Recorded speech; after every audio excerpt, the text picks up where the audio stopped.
Tariff war म्हणजे नक्की काय होतंय? की हार्ले डेव्हिडसन वरती भारताने 100% इम्पोर्ट ड्युटी लावलेली आहे. आपला जो मेन जीडीपीचा कॉन्ट्रीब्युटर काय आहे, तर जागतिक बाजारपेठेमध्ये तेलाच्या किमती $200 पर्यंत गेल्या असत्या. जर भारताने रशियाचं तेल विकत घेतलं नसतं तर युरोपियन देशांची वाट लागली असती की युरोपचा सगळ्यात मोठा सप्लायर आपण बनलो, की ज्यांनी डोनाल्ड ट्रम्पच्या दबावापुढे झुकला नाही आणि तो भारत. टेरिफचा मध्यम वर्गीयांवरती काय परिणाम होतात? आपल्यावरती त्यांच्या टेरिफचा फार लिमिटेड इम्पॅक्ट होणार आहे आणि म्हणून मग आपण जीएसटी कमी केला.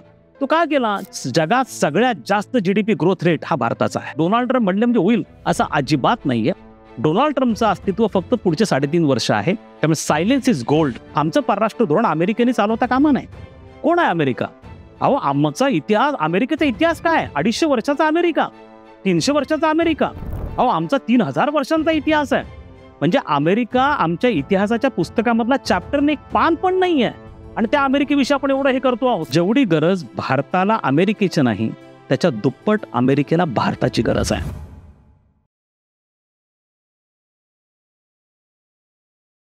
नमस्कार मित्रांनो, मी आशिष आणि तुमचा ट्रेंडी गप्पा पॉडकास्टमध्ये स्वागत आहे.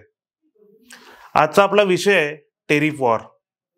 टेरिफ म्हणजे बघायला गेलं तर एका देशाने दुसऱ्या देशावरती लावलेले टॅक्स. पण याच्या मागे जे अर्थकारण, जे राजकारण, जे आंतरराष्ट्रीय दबाव आणि या टेरिफचा जे सामान्य लोकांवरती जो परिणाम होतो त्याबद्दल आपल्याला जास्त काही माहीत नसतं. तर ही माहिती घेण्यासाठी आज आपण आपल्या पॉडकास्टला चर्चेसाठी बोलवलंय डॉक्टर शैलेंद्र देवळानकर सर यांना. शैलेंद्र देवळानकर सरांचा आंतरराष्ट्रीय संबंधाचा अभ्यास आणि ते आंतरराष्ट्रीय संबंधाचे संशोधक आहेत. तर आपण आज समजून घेऊया की टेरिफ याचा जनसामान्यांवरती काय परिणाम होतो. सर, सध्या आपण टेरिफ वॉर बद्दल बरंच ऐकतोय की US आणि भारत, US चायना. तर टेरिफ वॉर म्हणजे नक्की काय होतंय? हे बघा, प्रत्येक देशाला आपलं जे डोमेस्टिक प्रॉडक्ट्स आहेत त्याच्या सेफ्टी आणि सिक्युरिटीसाठी प्रयत्न करण्याचे अधिकार आहेत. तो त्यांच्या आर्थिक सार्वभौमत्वाचा भाग आहे. प्रत्येक देश आपण जो माल आयात करतो त्या आयातीवरती काही प्रमाणामध्ये शुल्क लावतो. अर्थात यामधली शुल्क किती प्रमाणात असावं हे शुल्क विश्व व्यापार संघटनेने निर्धारित करून दिलेलं आहे. त्या संदर्भातले नियम आहेत. त्याचप्रमाणे तुम्ही जेव्हा एखाद्या देशाला मोस्ट फेवर्ड नेशन म्हणून दर्जा देतात, म्हणजे जे विश्व व्यापार संघटनेचे सदस्य आहेत त्यांनी परस्परांना MFN ज्याला म्हणतो मोस्ट फेवर्ड नेशनचा दर्जा पण दिलेला आहे. अशा वेळेला त्याच्यावरती किती टेरिफ लावायचा, किती आयात शुल्क लावायचं आणि त्याच्यानुसार ह्या शुल्कांशिवाय काही ॲडिशनल ड्युटीज आपण लावायच्या का, या संदर्भातले नियम हे सगळे पूर्णपणे अधोरेखित आहेत. आणि ते 1995 पासून जेव्हा विश्व व्यापार संघटना अस्तित्वात आली तेव्हापासून हे सगळे लागू आहेत. त्याच्या पूर्वी 10 वर्ष या संदर्भामध्ये चर्चा चालली होती, वाटाघाटी चाललेल्या होत्या. त्यामुळे प्रत्येक देश काही प्रमाणामध्ये ते आयात शुल्क लावतो. ते आयात शुल्क का लावलं जातं तर त्याच्या माध्यमातून आपण आपले जे डोमेस्टिक प्रॉडक्ट्स आहेत, इंडस्ट्रीज आहेत, त्यांना आपण संरक्षण देत असतो. नसता असं होईल की ते शुल्क जर आपण शून्यावरती आणले तर तुम्हाला ती वस्तू जी आहे, जी परदेशामध्ये होती, ती तुमच्याकडे अत्यंत मोठ्या प्रमाणावरती येईल आणि तुमचे डोमेस्टिक प्रॉडक्ट्स त्याच्या कॉम्पिट करू शकणार नाहीत. आता उदाहरण तुम्हाला द्यायचं झालं, एक छोटंसं उदाहरण मी तुम्हाला सुरुवात करण्यासाठी देतो. आता हार्ले डेव्हिडसन मोटरसायकल आहे, हा अमेरिकन ब्रँड आहे ज्याच्या संदर्भात डोनाल्ड ट्रम्प फार आग्रही आहेत. ते असं म्हणतात की हार्ले डेव्हिडसनवरती भारताने 100% इम्पोर्ट ड्युटी लावलेली आहे. म्हणजे साधारणतः हार्ले डेव्हिडसन ही अमेरिकेमध्ये असं धरून चला की ती 7-8 लाखांमध्ये, डॉलरचं मी बोलत नाही पण मी रुपयामध्ये सांगतो, 7-8 लाखांचं मिळत असेल. तर जेव्हा ती भारतामध्ये येते तेव्हा ती साधारणतः आपण 100% इम्पोर्ट ड्युटी लावल्यानंतर ती 14-15 लाखाला होती. आता हे आपण का करतो तर आपले जे डोमेस्टिक प्रॉडक्ट्स आहेत, मग ते बुलेट असेल, रॉयल एनफिल्ड असेल, यांना प्रोटेक्शन देण्यासाठी. सिमिलर प्रकार आपण ॲग्रिकल्चरमध्ये करतो, आपण डेअरीजमध्ये करतो, आपण फिशरीजमध्ये करतो. का करतो? कारण आपल्याकडचे जे छोटे शेतकरी आहेत, आपल्याकडे मत्स्योद्योग करणारे जे लोक आहेत, यांना प्रोटेक्शन दिलं पाहिजे. नसता उद्या असं झालं की अमेरिकेतली चीज, अमेरिकेचं बटर, अमेरिकेमधलं व्हे प्रोटीन हे जर भारतामध्ये आलं आणि हरियाणामध्ये, पंजाबमध्ये जो दूध उत्पादन करणारा शेतकरी, गुजरातमधला एखादा दूध उत्पादन करणारा शेतकरी आहे, त्याचं चीजची किंमत आणि बटरची किंमत आणि अमेरिकेकडून आलेल्या चीज आणि बटरची किंमत जर एकच असेल किंवा त्याच्यापेक्षा कमी असेल तर लोक काय घेतील? आपल्याला जर कस्टमर म्हणून मला चॉईस मिळाला तर मी इम्पोर्टेड गुड मिळतंय मला एवढ्या स्वस्तामध्ये मी घेणार. बरोबर. त्यामुळे यांना जर प्रोटेक्शन द्यायचं असेल तर आपल्याला काही आयात शुल्क लावावं लागतं, जेणेकरून ती वस्तू आपल्या देशात महाग होती आणि ती महाग आल्यामुळे आपला जो कस्टमर आहे, भारतीय कस्टमर, ती महागाची वस्तू घेण्याऐवजी ती स्वस्तातली वस्तू घेतो. आता हा जो टेरिफ वॉर नावाचा प्रकार सुरू झाला आहे, हा प्रामुख्याने डोनाल्ड ट्रम्प अमेरिकेचे राष्ट्राध्यक्ष झाल्यानंतर सुरू झाला. ट्रम्पचा याच्या मागचा अंडरस्टँडिंग असा आहे की सध्या अमेरिकेची अर्थव्यवस्था ही कर्जाच्या विळख्यामध्ये अडकलेली आहे. अमेरिकेच्या अर्थव्यवस्थेचा एकूण आकार हा $30 ट्रिलियन आहे, $30 ट्रिलियन एवढा आहे. आपल्या अर्थव्यवस्थेचा आकार $4 ट्रिलियन आहे. पण अमेरिकेवरचं जे कर्ज आहे ते कर्ज आहे $36 ट्रिलियन, म्हणजे त्यांच्या अर्थव्यवस्थेच्या आकारापेक्षाही जास्त त्यांच्यावर कर्ज आहे.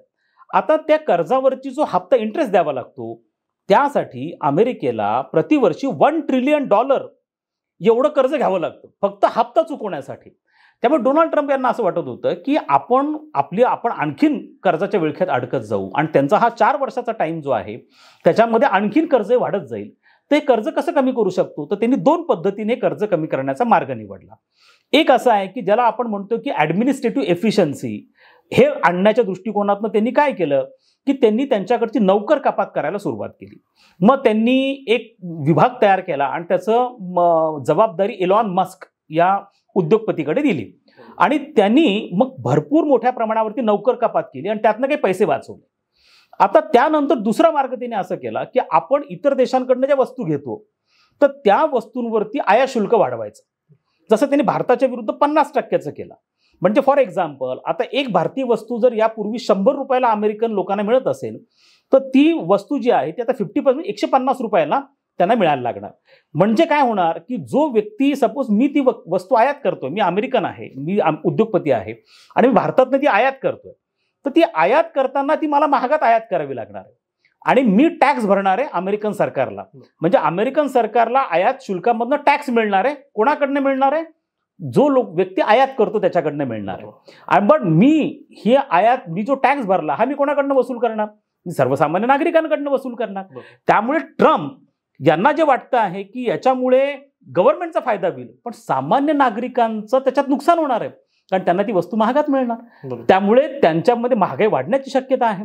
त्यामुळे त्यांनी हा निर्णय घेतला. हा निर्णय काय फक्त त्यांनी भारताच्या विरोधात नाही घेतला, तर त्यांनी हा जवळ निर्णय 123 देशांच्या विरोधात घेतला आणि मग त्यांनी प्रत्येकावरचं मिनिमम शुल्क, आयात शुल्क 10% केलं आणि काही देशांवरती त्यांनी 200%, चीनवरती 200% केलं, ते कमी केलं नंतर त्यांनी.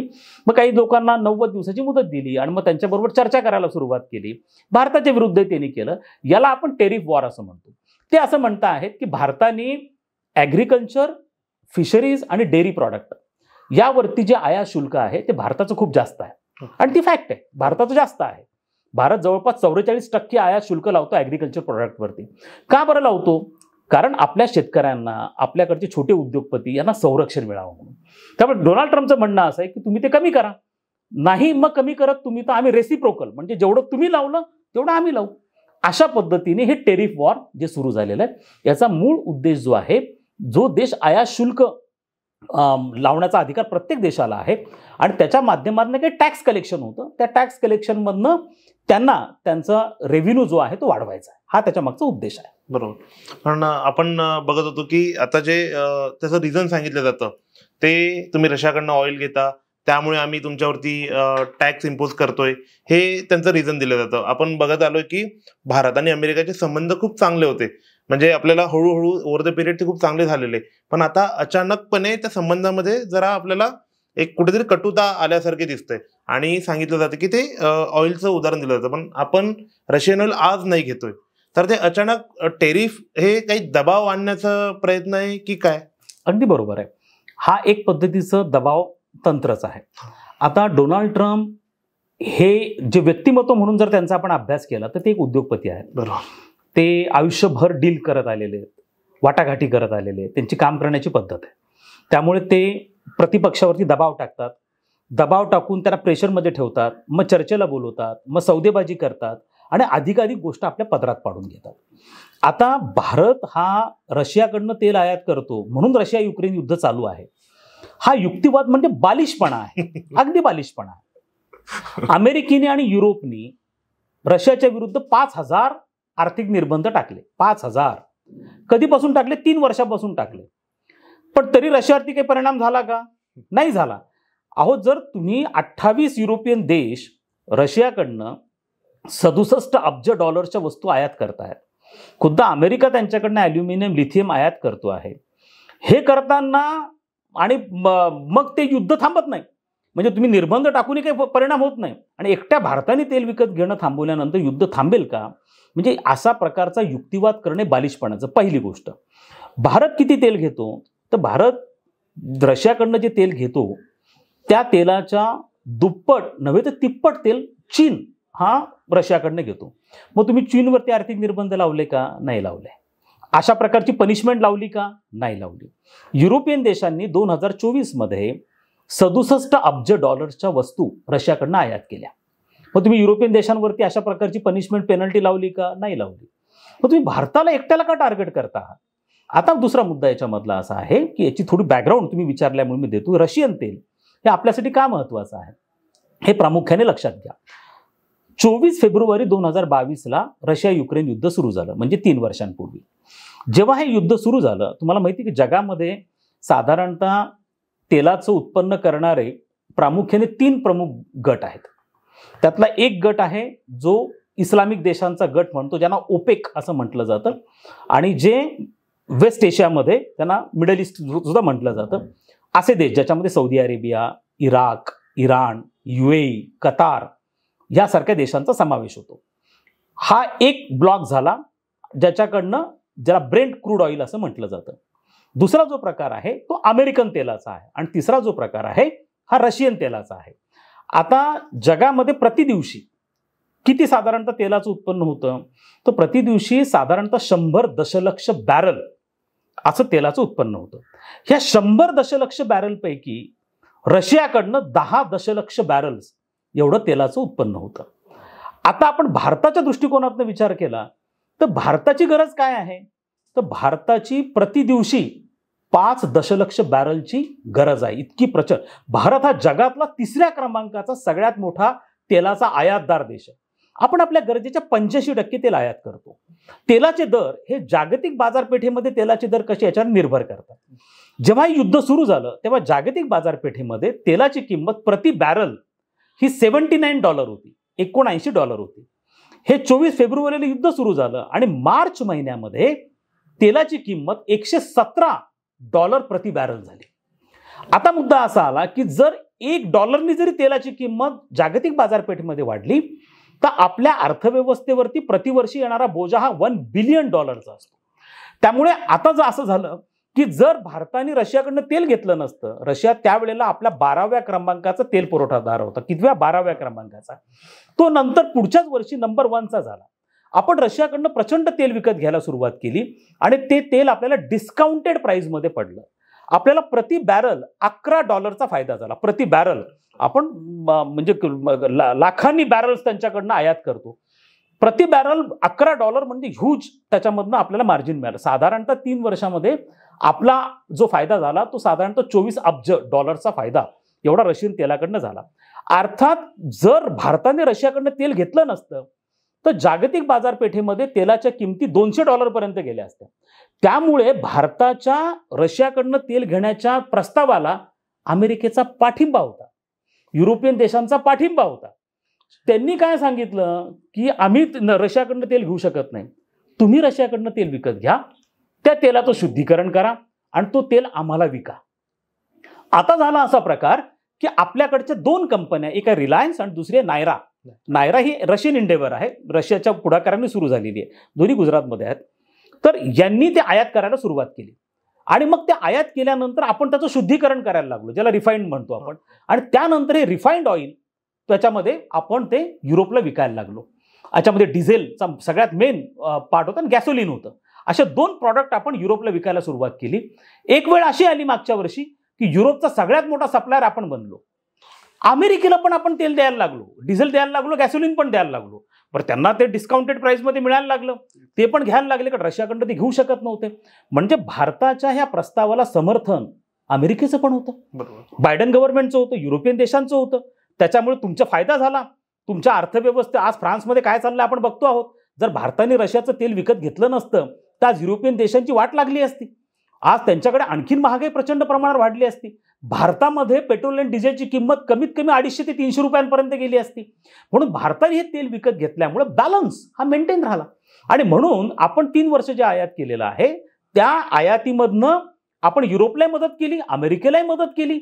आता महत्वाचा कळीचा मुद्दा लक्षात ठेवा. याच्यातनं हा प्रश्न पुन्हा येतो आहे की याच्यातनं भारतीयांना काय फायदा झाला. कदाचित तुमच्या मनात हा प्रश्न असेल. बरोबर. तर हा याच्यामध्ये ह्या तर 2 कंपन्या करत होत्या, रिलायन्स आणि नायरा. जो फायदा झाला तो ह्या 2 कंपन्यांना फायदा झाला असा युक्तिवाद केला जातोय. प्रामुख्याने या संदर्भामध्ये काही माहितीच मी तुम्हाला शेअर करतो, ती अगदी आवर्जून ऐका. जरी ह्या 2 कंपन्या त्या आयात करत असल्या तरी ह्या 2 कंपन्यांवरती आपण एक टॅक्स लावला, ज्याला विंडफॉल टॅक्स असं म्हणतात. या टॅक्सच्या माध्यमातून 3 वर्षांमध्ये रशियाकडनं जे तेल रिलायन्स आणि नायरानी इम्पोर्ट केलं, रिफाईंड केलं आणि जे विकलं त्याच्यावरती आपण जो विंडफॉल टॅक्स लावला त्याच्या माध्यमातून केंद्र सरकारला 44,000 कोटी रुपये हे मिळाले. ही फिगर ऑफिशियल आहे. 44,000 कोटी रुपयांचा टॅक्स मिळाला केंद्र सरकारला, जो तुम्हाला, मला आणि आपल्या सर्वसामान्य गरीब जनतेला सबसिडीच्या रूपाने मिळतो. म्हणजे आपण जे म्हणतो की 2च कंपन्यांचा फायदा झाला असं नाही आहे. 44,000 कोटी रुपयांचा टॅक्स हा सेंट्रल गव्हर्नमेंटला मिळालेला आहे. त्यामुळे हा देखील बाब आहे. आता हे रशियाच्या संदर्भात हे डोनाल्ड ट्रम्पचं पूर्णपणे नाटक आहे असं म्हणू शकतो आपण. दबाव टाकायचा प्रयत्न आहे आणि त्यांना असं वाटतं की आपण तेल थांबवल्याने रशिया युक्रेन युद्ध थांबे. तसं नाही आहे. चीन अजून इम्पोर्ट करतोय, युरोप इम्पोर्ट करतोय, खुद्द अमेरिका इम्पोर्ट करतोय रशियाकडनं, अनेक गोष्टी इम्पोर्ट करतोय. अरे तुम्ही त्या थांबवा. म्हणून भारताला एकट्याला टार्गेट करणं योग्य नाहीये. पण त्यांचं टार्गेट करण्यामागचं कारण हे पूर्णपणे वेगळं होतं. त्यांचं टार्गेट जे होतं ते प्रामुख्याने 90 दिवसाची मुदत भारताला दिली होती. त्या 90 दिवसांमध्ये त्यांनी भारतासह अनेक देशांना दिली होती आणि त्यांनी सांगितलं होतं की तुम्ही आमच्याबरोबर करार करा आणि 3 गोष्टींविषयी त्यांनी दबाव टाकला होता. बेसिकली ॲग्रिकल्चर सेक्टर, फिशरीज आणि डेअरीमधलं इम्पोर्ट ड्युटी भारताने लावलेली एकदम डाऊन करा. अशाच प्रकारची अट त्यांनी इतर देशांवर पण लावली होती. सगळ्यात पहिल्या देशांनी अमेरिकेबरोबर करार केला त्याचं नाव जपान आहे आणि जपाननी करार करून ॲग्रिकल्चर सेक्टर ओपन केलं. इम्पोर्ट ड्युटी जपाननी वाढवलेली होती ॲग्रिकल्चरवरची, ती शून्यावरती आणली आणि जपानने मान्य केलं की आम्ही $550 अब्ज अमेरिकेत गुंतवणूक करू. हा निर्णय कोणी घेतला होता? ज्या त्यांच्या पंतप्रधानांनी हा घेतला होता त्यांचं नाव होतं इशाबा शिंगेरू. यांना आता राजीनामा द्यावा लागला. इतका प्रचंड प्रोटेस्ट जपानमध्ये झाला की तुम्ही ट्रम्पनी सांगितल्याप्रमाणे डील कसं केलं, ॲग्रिकल्चर सेक्टर ओपन केलं. त्यानंतर दुसरा देश ज्यांनी असा करार केला तो इंडोनेशिया होता. त्यांनी पण ॲग्रिकल्चर सेक्टर ओपन केलं. मग युरोपियन महासंघ, श्रीमंत पश्चिम युरोपीय देश, त्यांनी ॲग्रिकल्चर सेक्टरवरचा टेरिफ डाऊन केला. जसं डोनाल्ड ट्रम्पला वाटेल तसं ते वागत गेले, डोनाल्ड ट्रम्पला खुश करत गेले. याच्यामधला एकमेव देश असा आहे की ज्यांनी डोनाल्ड ट्रम्पच्या दबावापुढे झुकला नाही आणि तो भारत होता. आणि त्यांनी सांगितलं की आम्ही ॲग्रिकल्चर सेक्टर ओपन नाही करणार, आम्ही MSME म्हणजे आमचे छोटे उद्योगपत्यांचं आम्ही नुकसान होऊ देणार नाही, डेअरी फिशरीज आम्ही नाही होऊ देणार, किती दबाव टाका. आणि मग भारताला पनिशमेंट देण्यासाठी हा प्रकारे रशियाकडनं तुम्ही घेताय हे कारण सांगितलं गेलं. ॲडिशनल 25% टॅरिफ पेनॉल्टी, ज्याला मी निर्बंध पण म्हणेल, हे भारतावरती लादले गेले. आणि आता परिस्थिती अशी आली की हे झालं असताना भारत डगमगला नाही. भारत पूर्णपणे स्टेबल राहिला, स्ट्रॅटेजिक पेशन्स मेंटेन केला. डोनाल्ड ट्रम्प आपल्या विरुद्ध वाटेल तसे वक्तव्य करतायत, तोंडाला येईल ते बडबडताय, पण एकदाही अशा प्रकारचं वक्तव्य भारताकडनं आलेलं नाहीये. आपण कधी अमेरिकेवर टीका केली नाही. भारताने शांतता ही पाळली आणि ज्याला स्मार्ट, ज्याला म्हणतो, ज्याला किंवा स्प्लेंडेड आयसोलेशन म्हणू किंवा स्ट्रॅटेजिक सायलेन्स म्हणू, हा आपण पाळला आणि त्याचं फळ आपल्याला मिळतंय. काल डोनाल्ड ट्रम्पनी मध्यरात्री ट्विट केलं आणि त्यांनी सांगितलं की भारताबरोबर आमच्या चर्चा ओपन होत आहेत, भारत आमचा ग्रेट फ्रेंड आहे, आमची मैत्री जुनी आहे आणि मग भारताचे पंतप्रधान ग्रेट आहेत. हे सगळं का त्यांना बोलावं लागलं? याचं कारण असं आहे की आपण शांत राहिलो, आपण रिॲक्ट नाही केलं. आपल्यावरती त्यांच्या टेरिफचा फार लिमिटेड इम्पॅक्ट होणार आहे याची कल्पना डोनाल्ड ट्रम्पला देखील आहे. त्यामुळे त्याचं उत्तर मी तुमच्या नंतरच्या प्रश्नांमध्ये देईल. पण मुळात हे लक्षात घेणं गरजेचं की रशियन ऑइल हा जो मुद्दा त्यांनी पुढे केलेला आहे तो फारसा आहे. त्याच्यातनं त्यांनाही कल्पना आहे की अनेक देश रशियाकडनं इम्पोर्ट करतात आणि भारताने रशियाकडनं तेल घेणं थांबवल्यानंतर युद्ध थांबणार नाही. आणि तो फ्रस्ट्रेट ते का बरं झालेत, कारण त्यांनी जेव्हा अमेरिकेमध्ये अध्यक्षपदाच्या निवडणुकीचा प्रचार चालला होता तेव्हा ट्रम्प यांनी घोषणा केली होती की मला अध्यक्ष बनू द्या, मी 24 तासात युद्ध थांबवतो. काय झालं, 6 महिने झाले, व्लादिमीर पुतीन तुमचं ऐकत नाही, झेलेन्स्की तुमचं ऐकत नाही, युरोपियन देश तुमचं ऐकत नाही. आणि मग त्याच्यासाठी कोणाला बघायचं, तर भारत सॉफ्ट टार्गेट मिळाला आणि भारतावरती पनिशमेंट करायची आणि भारताला पनिश केल्यानंतर रशिया युक्रेन युद्ध थांबेल. बालिशपणा, निव्वळ बालिशपणा याला मी म्हणेल. आणि जर आता आपण बघतोय की पाहिजे तेव्हा तेल आपल्याकडनं घेणे किंवा मग ज्यावेळेस त्यांची गरज आहे त्यानुसार टेरिफ लावणे, हे WTOच्या चौकटीने जर आपण बघायला झालं तर कसं बघितलं जायला पाहिजे? अत्यंत अन्यायकारक, WTOच्या नियमांचा भंग करणारं, उल्लंघन करणारं अशा स्वरूपाचे धोरण आहे. पण आता झालं असं आहे की दुसऱ्या महायुद्धानंतर बहुपक्षतावाद हा नावाचा प्रकार पुढे आला. दुसरं महायुद्ध झालं त्याच्या मागचं एक काय कारण होतं की राष्ट्रांमध्ये प्रश्न जे असतात, भांडणं जे आहे, संघर्ष आहे, ते सोडवण्यासाठी व्यासपीठ उपलब्ध नव्हतं. म्हणजे राष्ट्रसंघ होता पण तो डिफंक्ट होता, तो काही त्याला असून नसल्यासारखा होता.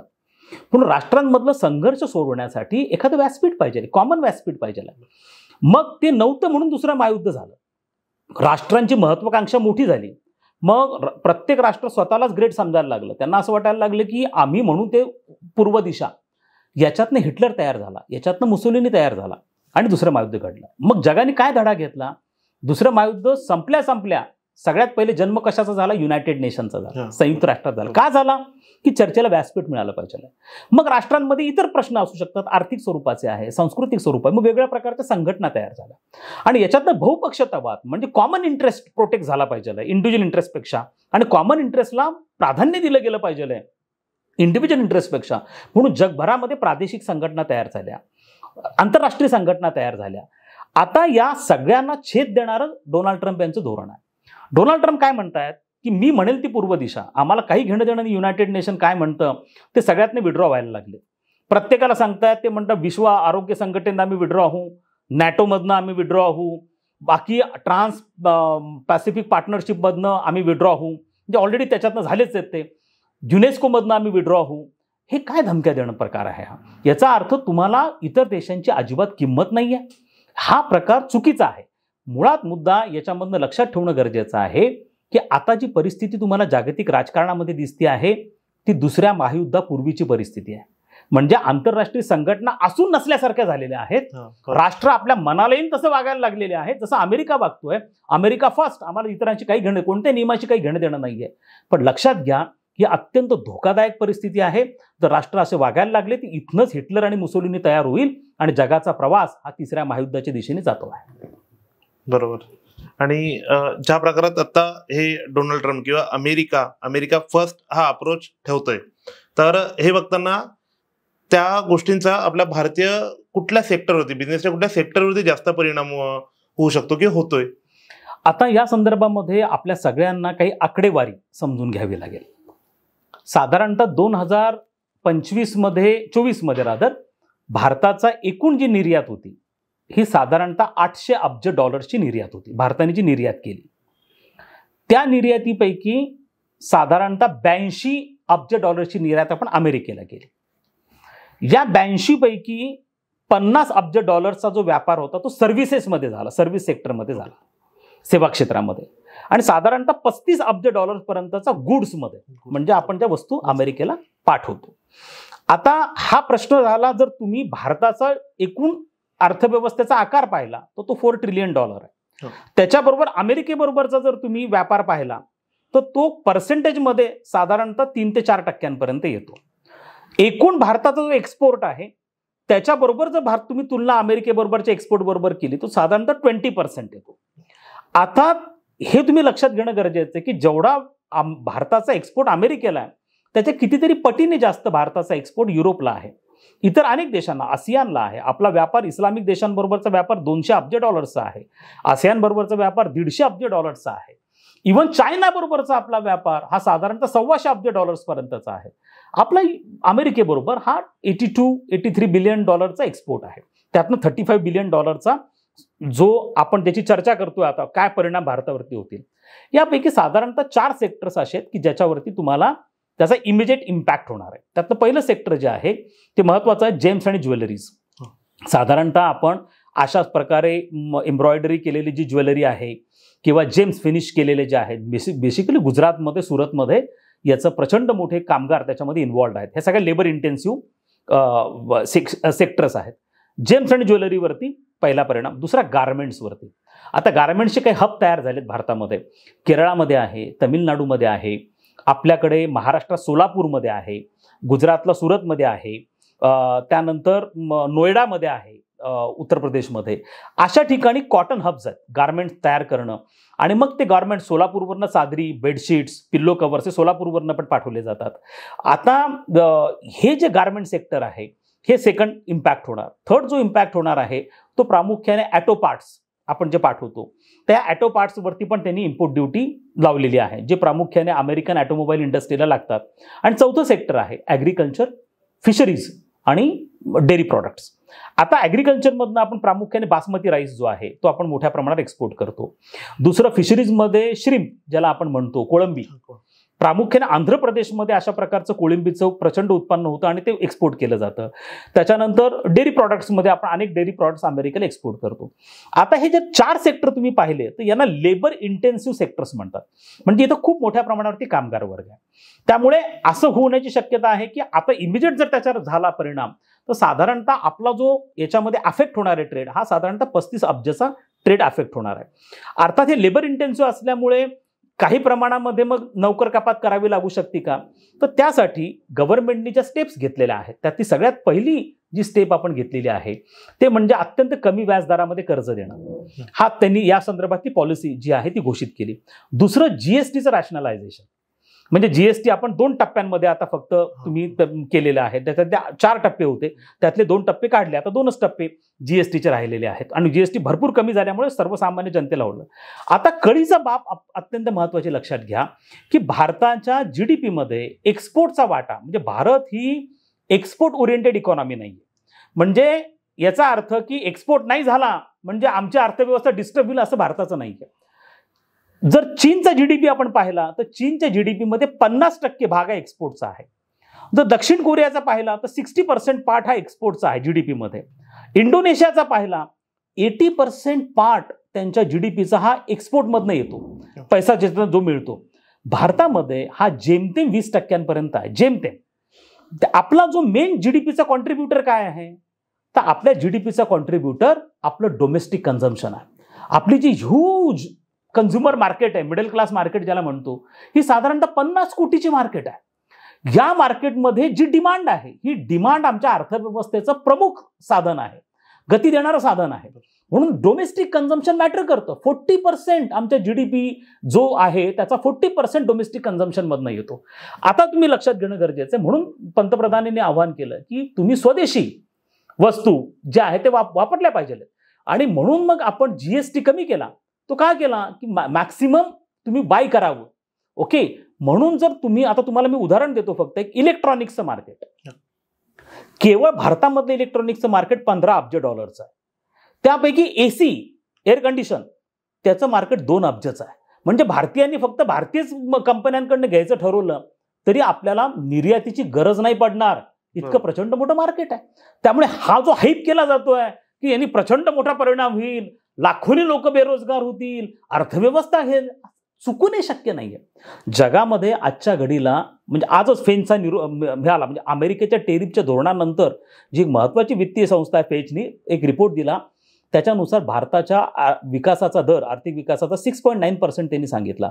आणि जो फर्स्ट क्वार्टर आपला संपला ह्या वर्षाचा, पहिला 3 महिन्याचा, त्याच्यामध्ये IMFनी जे सांगितलेलं त्यानुसार 7.2% हा भारताचा GDP ग्रोथ रेट होता. ॲव्हरेज जगामधली आज 193 देश जगामध्ये आहेत, जगात सगळ्यात जास्त GDP ग्रोथ रेट हा भारताचा आहे. तो ऑलमोस्ट अप्रॉक्सिमेटली 6 to 7% पर्यंत जातो. चायना 4% आहे. एकही युरोपियन देश 3 ते 4% वरती नाही. अमेरिका 4% वरती नाहीये. आज आपला फॉरेक्स, म्हणजे आपली जी त्याला आम्ही तिजोरी म्हणतो, राष्ट्राची तिजोरी, त्या फॉरेक्समध्ये असणारा निधी हा अप्रॉक्सिमेटली $700 बिलियन आहे. रशियाकडे $390 बिलियन आहे. रशियापेक्षा जास्त फॉरेक्स हा आपल्याकडे आहे. तुमच्याकडे जे परदेशात भारतीय राहतात आणि ते मायदेशी जो पैसा पाठवतात त्याला फॉरेन रेमिटन्स म्हणतो, प्रतिवर्षी $130 रेमिटन्स इथे येतो. प्रतिवर्षी फॉरेन रेमिटन्स जो येतो, प्रतिवर्षी आपल्याकडे FDI foreign direct investment approximately $60 billion पर्यंत येतो. इतकी स्ट्रॉंग आपली पॉवरफुल इकॉनॉमी असताना आपण अमेरिकेबरोबर आमचा व्यापार अफेक्ट झाल्याने फार मोठं होईल असा ॲब्सोल्युटली काही प्रकार नाहीये.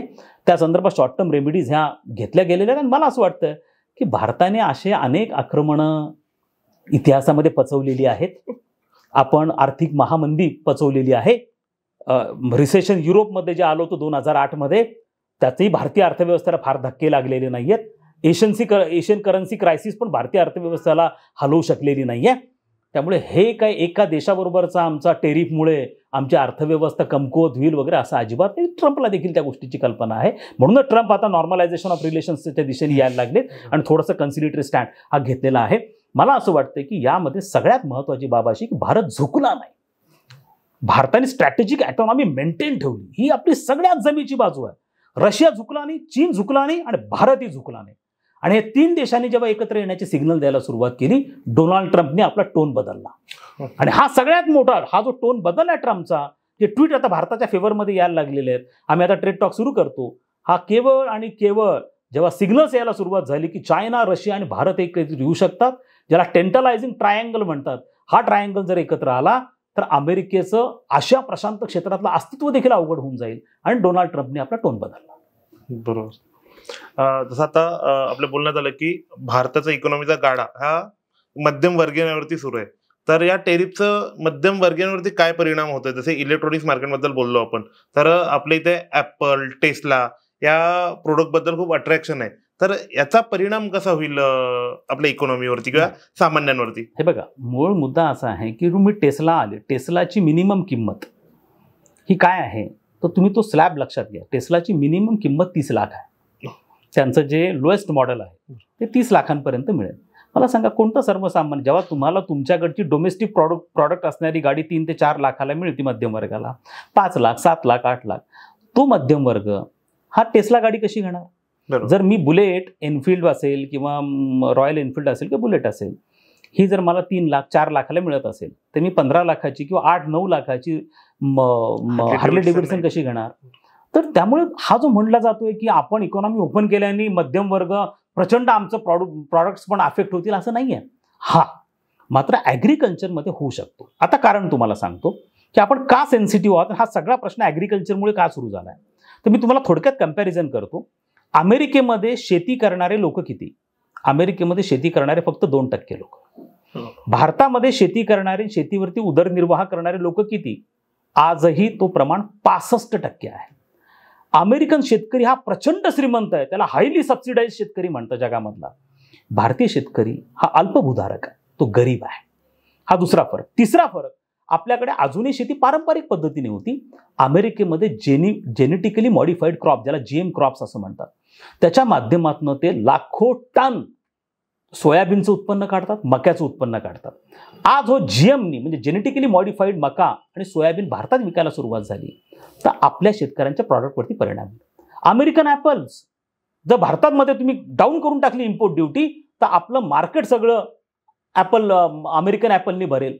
ते साधारणतः 50 ते 60 रुपये किलोनी मिळतील. काश्मीरचं ॲपल आज सफरचंद आपण 150-200 रुपयांनी विकत घेतो. अमेरिकन बदाम, आपला बदाम हा साधारणतः 600-700 रुपये किलो आहे. तो अमेरिकन बदाम जो आहे तो भारतीय मार्केटमध्ये आला तो 150-200 रुपये किलोने सुद्धा विकला जाऊ शकतो. त्यामुळे याचा परिणाम डायरेक्टली कोणावर होणार आहे? जे अल्पभूधारक शेतकरी त्यांच्यावर होणार आहे, जे छोटे व्यावसायिक आहे त्यांच्यावर होणार आहे. त्यांचा इंटरेस्ट प्रोटेक्ट करणं ही आपली टॉपमोस्ट प्रायोरिटी आहे. आणि म्हणून आपण झुकलो नाही. म्हणून तुम्ही जो म्हणता कोणावर इम्पॅक्ट होणार आहे, तो बेसिकली इम्पॅक्ट हा मोठ्या लक्झरी गुड्सचा होणार नाहीये. मध्यमवर्गीय फार कमी लोक भारतामध्ये असे आहेत की जे टेस्ला घेतील, हार्ले डेव्हिडसन घेतील.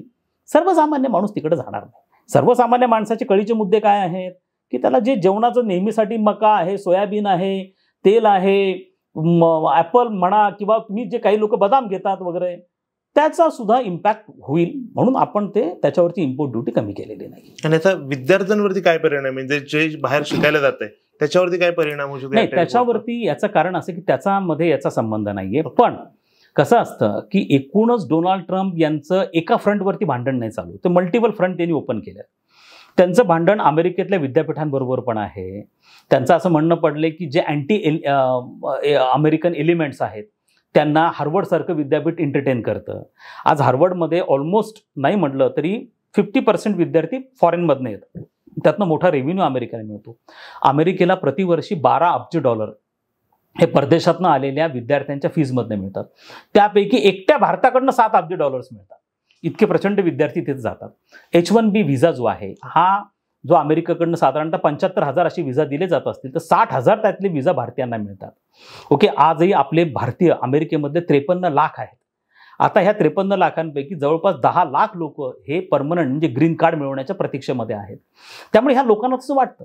पण याच्यातनं एक गोष्ट लक्षात ठेवणं गरजेचं आहे की याच्यातनं अमेरिकेला प्रचंड फायदा होतो. आता सर्व्हिस सेक्टरचा जर केला तुम्ही उल्लेख केला तर 5 अमेरिकन कंपन्या अशा आहेत की ज्यांना साधारणतः $4 बिलियन रेव्हेन्यू हा केवळ भारताबरोबर व्यापार केल्यातनं मिळतो. त्यामुळे हे पण आपण लक्षात ठेवणं गरजेचं आहे की विद्यार्थ्यांवर याचा परिणाम होणार नाही. डोनाल्ड ट्रम्प दबाव टाकण्यासाठी काही घोषणा देत असतात, पण अमेरिकेमध्ये ज्युडिशरी फार स्ट्रॉंग आहे. त्यांचे अर्ध्याला अर्धे निर्णय ज्युडिशरीनी स्टे त्याच्यावरती आणलेला आहे. त्यामुळे ज्युडिशरी स्ट्रॉंग आहे. पुढच्या वर्षी त्यांच्याकडे सार्वत्रिक निवडणुका आहेत. त्यामुळे काँग्रेस प्रचंड स्ट्रॉंग आहे. सार्वत्रिक निवडणुकांमध्ये डेमोक्रॅटिक पक्ष पुन्हा एकदा पुढे येण्याची दाट शक्यता आहे सगळं ट्रम्पचे पॉलिसीज पाहता. त्यामुळे त्यांच्यावरती ज्याला चेक आणि बॅलन्सेस म्हणतो त्या अमेरिकेमध्ये यंत्रणा खूप असल्यामुळे डोनाल्ड ट्रम्प म्हटले म्हणजे होईल असं अजिबात नाहीये. डोनाल्ड ट्रम्पचं अस्तित्व फक्त पुढचे 3.5 वर्ष आहे. डोनाल्ड ट्रम्प म्हणजे अमेरिका नाही. म्हणजे अमेरिका भारताच्या विरोधात आहे असं नाहीये. डोनाल्ड ट्रम्पचे पॉलिसीज भारताच्या विरोधात आहे. डोनाल्ड ट्रम्पचं अस्तित्व पुढचं फक्त 3-3.5 वर्ष आहे. त्यामुळे भारताचे आणि अमेरिकेचे संबंध एकमेकांकडे पाठ करून होते. 2 लोकशाही होत्या. 45 वर्ष दोघांचे एकमेकांशी संबंध नव्हते. प्रचंड तणाव होता जो आत्ता झाला. 2 महिने झाले फक्त हा तणाव निर्माण होऊन 2-3 महिने झाले. अरे 45 वर्ष अमेरिकेबरोबर आमचे संबंध चांगले नव्हतेच, अजिबात नव्हते. मग त्यावेळेस भारतावर काय परिणाम झाले, कुठे काय परिणाम झाले? मग 2-3 महिन्यांच्या तणावामुळे फार परिणाम होईल असाही भाग आता अजिबात राहिलेला नाहीये. त्यामुळे मी एक महत्वाचं स्टेटमेंट करतो, जेवढी गरज भारताला अमेरिकेची नाही त्याच्या दुप्पट अमेरिकेला भारताची गरज आहे. हे लक्षात ठेवा. त्यांना आता फक्त तुम्हाला 2-3 बिलियन $4-5 बिलियन व्यापार दिसू लागला. त्यातनं तुम्हाला बेनिफिट मिळणार आहे आयात शुल्क लावून, ओके, वाढवून. पण तुम्ही हे विचार करा की तुमच्या धोरणामुळे जर भारत दुखावला गेला, सर्वसामान्य भारतीय जनता जर अमेरिकेच्या विरोधात गेली. 45 वर्ष ही जनता अमेरिकेच्या विरोधात होती. मोठ्या मुश्किलीने जनतेचं मनपरिवर्तन झालंय आणि आम्ही आता अमेरिकेविषयी पॉझिटिव्ह विचार करायला लागलेलो आहोत. आता हे लक्षात ठेवणं गरजेचं, जर जनता परत एकदा पब्लिक ओपिनियन जर अमेरिकेच्या विरोधात गेलं तर तो डॅमेज करेक्ट नाही होणार. आणि अमेरिकेच्या ह्या वागण्यामुळे चीनचा प्रभाव वाढतोय. लोक चीनकडे वळतायत.